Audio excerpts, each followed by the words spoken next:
Welcome back now to this cryptocurrency mystery. Investors are looking for answers after $143 million first could not be accessed after the death of the owner of the exchange. So he was the only one who had the password, and he died. Then authorities found the crypto wallets were empty. Joining us right now is the cyber guy, Kurt Knudsen. Kurt, it's great to see you, and we've been talking about this now for a couple of weeks. Where is this money? Good question. Where's the regulation on companies like this? Maria, good morning to you. Company based in Nova Scotia, and they have just filed for what essentially is in the U.S. the Chapter 11 protection to reorg. This is Ernst & Young has been brought in by those remaining in the company to try to figure this stuff out.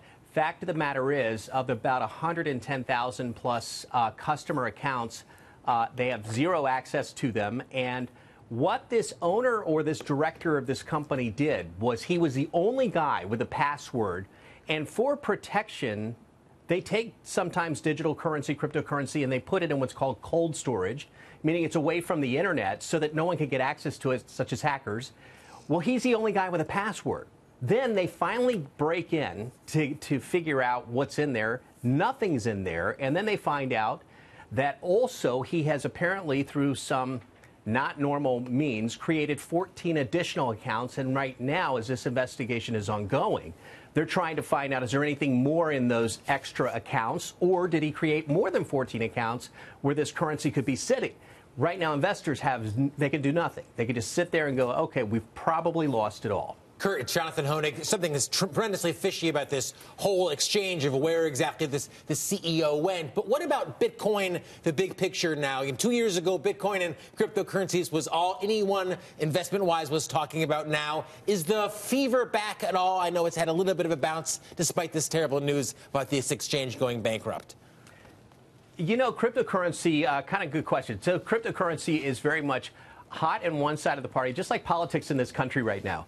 Really, really hot with those who love it and really not with those who don't. And so it hasn't caught on in terms of, say, the average investor or as mainstream as we'd like, but as institutional brands start to play in this territory and continue to, that's when it starts to stabilize. But you have stories like this, and this is what scares the heck out of so many people, as you have indeed a fishy way this was set up. His death, not fishy. He actually had complications of Crohn's disease, unexpected, while traveling over the holidays, came back or passed away, and then realized nobody had access to any of this stuff. It took months to get to it, and then saw the kind of fishy stuff that was done before.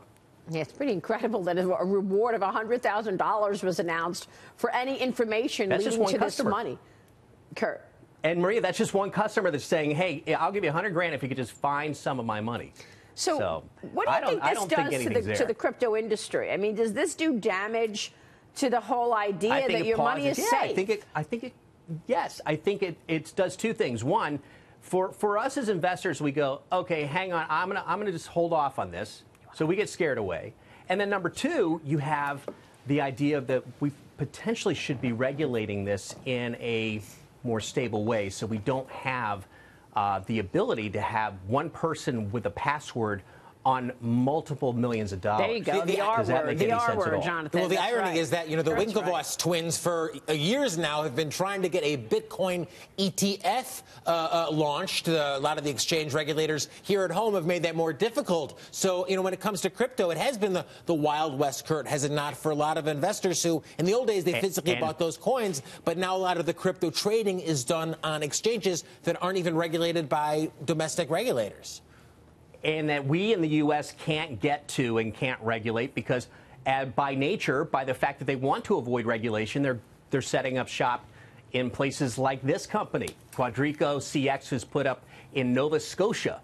I would not have even thought to put my cryptocurrency company there. But apparently there's some favorable or non-regulation going on in that neck of the woods. Kara, we were just really focused on the cryptocurrency with you, but did you see that tax coming out of France on some of the social media giants? There's a 3% tax that the French government's coming. We're going to talk about it later on in the show, but I just wondered if you had any thoughts on that, given the fact that regulation around social media, it's getting louder and louder and louder. We'll see what happens. Boy, and Europe really leading the charge in terms of whacking social media companies over the head, holding people like Mark Zuckerberg, Sheryl Sandberg responsible for what's happening in Europe, and giving, honestly, they're giving a lot of regulators or lawmakers in the U.S. an idea of how to handle this, where you don't come in with heavy-handed regulation, but you have a way to motivate these companies away from doing what they were doing, and maybe a tax could do that. Well, you saw what Jack said from Square, right? And Twitter. Jack Dorsey said that wasn't really we new. did have Jack a mea culpa. Maybe we were too aggressive in censoring conservatives.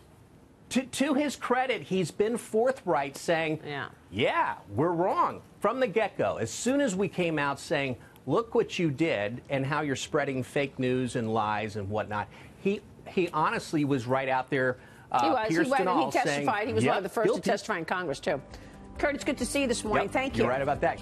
Great to see you, Maria. Kurt Knutson joining us there.